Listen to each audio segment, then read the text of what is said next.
Welcome to Psych Inside, where we delve into the intriguing depths of the human mind. Today, we're unlocking the secrets of how to read someone quickly. It may sound like a superpower, but it's actually grounded in science. 1. Have you ever pondered why we're drawn to certain colors? It's not merely an aesthetic choice, it's a psychological response. Color psychology suggests that our preferences can offer a glimpse into our character traits and even our emotional state.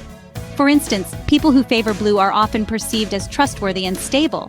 So, next time you're meeting someone, take note of their color choices. It could be a telling clue about who they really are. Intriguing, isn't it? It's just the beginning. Stick around to find out more. And remember, the mind is like a book waiting to be read one page at a time. 2. The art of reading someone quickly can be more insightful than you imagine. Observing someone's personal space is not just an interesting exercise, but it can provide deep insights into their comfort level and feelings towards others. This is a curious facet of human interaction. It's said that within a few moments of observing someone, our brains can deduce a wealth of information about their comfort level. Simply notice, in the span of a heartbeat, our minds are already deciphering their comfort zone. It's as if our brains are operating an advanced body language decoding system, correlating proximity with emotional states, all within a heartbeat's duration. Now, that's a decoding event you want to master, right? But remember, it's not just about speed. It's about precision, too. Our minds are exceptionally precise in their initial readings, often accurately gauging a comfort level and attitudes towards others. Now you might be thinking, okay, so we're quick to decipher, but surely these initial readings can't be that enduring. Well, that's where things get interesting. Once our brains have gathered an initial reading, it can be fairly challenging to alter. This is due to a psychological phenomenon known as the anchoring effect. This suggests that our initial readings anchor our subsequent thoughts and perceptions about a person, making it tough to adjust our views even when new information is presented. Consider this. Imagine you're at a social gathering and you notice someone maintaining a generous physical distance from others. Your brain instantly decides they must be reserved or uncomfortable. Even when you later discover they're actually quite sociable and the distance was due to a temporary mood, your brain still clings to that initial observation. That's the impact of the anchoring effect. So what's takeaway from all this? Well, it's evident that observing personal space is a far more effective tool in understanding someone quickly than we might acknowledge. These observations are made rapidly, they're surprisingly accurate, and they're incredibly enduring. In this ballet of human interaction, every step, every nuance, every gesture becomes a significant hint. So the next time you observe someone, remember, you're not just making a quick reading, you're making a lasting one. 3. Your face speaks louder than words, and no, we're not talking about your selfie game. Diving into the world of micro-expressions and body language, we find that our bodies are constantly communicating, often without our conscious knowledge. These nonverbal cues can reveal someone's true feelings, sometimes even contradicting their spoken words. Picture this, someone tells you they're fine, but their tight-lipped smile and crossed arms might be telling a different story. These are micro-expressions, brief, involuntary facial expressions that occur in response to specific emotions. They're like emotional leaks, popping up for less than a quarter of a second before they're replaced with a more socially appropriate mask. Then there's body language, the silent orchestra that accompanies our verbal symphony.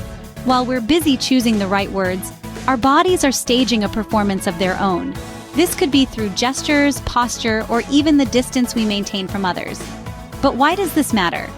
Well, understanding these cues can help us read between the lines and better comprehend the emotions and intentions of those around us. It's like having a secret decoder ring for human behavior.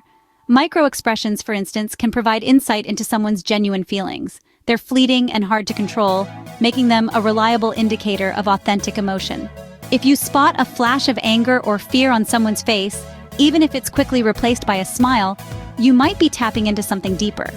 Body language, on the other hand, is a broader canvas, painting a picture of someone's comfort levels, attitudes, and even their power dynamics with others.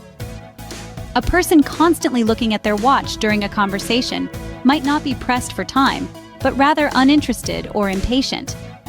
However, it's important to remember that these signals aren't foolproof. They're best used in conjunction with other information and should be interpreted in context. So the next time you're in a conversation, pay attention to more than just the words. You might be surprised at what you uncover. 4. Eyes aren't just the windows to the soul, they're the billboards of the mind. This phrase isn't just a poetic expression, it's a scientifically backed truth. Our eyes are incredibly expressive, and they can reveal a plethora of information about our thoughts and emotions. Let's take a dive into the fascinating world of ocular communication. Ever found yourself in a situation where you're talking to someone and their eyes are darting around the room? That's not just them trying to find the nearest exit. It's a sign of discomfort or disinterest. On the flip side, prolonged eye contact can indicate a high level of interest or engagement. But wait, it's not just about how long someone looks at you, it's also about where they look. For instance, studies have found that when people are trying to recall a memory, they often look upwards. When they're thinking or processing information, they might look to the side. And if they look down, it could be a sign of feeling guilty or submissive. Let's add another layer to this ocular onion: pupil dilation. This is an involuntary reaction that can be a powerful indicator of someone's emotional state. When we're excited, scared, or aroused, our pupils expand. If someone's pupils dilate while they're talking to you, it could mean they're interested or emotional about the topic. But remember, this reaction can also be caused by changes in light, so context is key. Now, what about when someone avoids eye contact? It's a common misconception that this always indicates lying. In reality, it's not that simple. While some people might avert their gaze when they're being deceptive, others might maintain eye contact to try to convince you they're telling the truth. So, it's important not to jump to conclusions based on this alone. In conclusion, our eyes are constantly broadcasting signals about our thoughts and emotions. By learning to read these signals, we can gain a deeper understanding of the people around us and enhance our interpersonal communication. So, next time you're in a conversation, remember to look beyond the words. Keep an eye out. You never know what you might discover. 5. Listening is an art, and if mastered, can turn you into a human lie detector. Have you ever wondered why some people can just seem to read others like an open book? It's not magic, nor is it mind reading. It's the art of active listening. Yes, you heard it right. Listening, not just hearing, can be a game changer in your quest to understand someone's true thoughts and feelings. Now, what's the difference between hearing and listening? It's simple. Hearing is a passive activity. It's like the background music in a cafe. It's there, but you're not really paying attention to it.